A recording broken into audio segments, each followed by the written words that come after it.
മനസ്സും ആത്മാവും.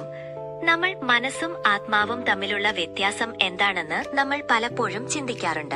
ഇവ തമ്മിലുള്ള വ്യത്യാസം മനസ്സിലാക്കാൻ ഒരു ഉദാഹരണം പറയാം.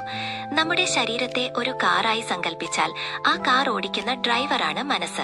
എന്നാൽ ആ കാറിനുള്ളിൽ ഇരിക്കുന്ന യഥാർത്ഥ യാത്രക്കാരനാണ് ആത്മാവ്. ഡ്രൈവർ കാർ എങ്ങോട്ട് കൊണ്ടുപോകണമെന്ന് തീരുമാനിക്കുന്നു, എന്നാൽ യാത്രക്കാരൻ എല്ലാം ശാന്തമായി കണ്ടിരിക്കുന്നു. നമ്മുടെ ചിന്തകൾ, വികാരങ്ങൾ, ഓർമ്മകൾ എന്നിവയുടെ കൂട്ടമാണ് മനസ്സ്. അത് സാഹചര്യങ്ങൾക്കനുസരിച്ച് മാറിക്കൊണ്ടിരിക്കും. എന്നാൽ ആത്മാവ് നമ്മുടെ ഉള്ളിലെ മാറ്റമില്ലാത്ത സത്യമാണ്. മറ്റൊരു രീതിയിൽ പറഞ്ഞാൽ സമുദ്രത്തിലെ തിരമാലകളെ പോലെയാണ് മനസ്സ്. അതെപ്പോഴും ചലിച്ചുകൊണ്ടിരിക്കും. എന്നാൽ സമുദ്രം തന്നെയാണ് ആത്മാവ്. തിരമാലകൾ കാരണം കടൽ അസ്വസ്ഥമായി തോന്നുമ്പോഴും അതിന്റെ ആഴങ്ങളിൽ സമുദ്രം എപ്പോഴും ശാന്തമായിരിക്കും. നമ്മുടെ മനസ്സ് അസ്വസ്ഥമാകുമ്പോഴും ഉള്ളിൽ സമാധാനത്തോടെ നിലനിൽക്കുന്ന ആ കേന്ദ്രമാണ് ആത്മാവ്.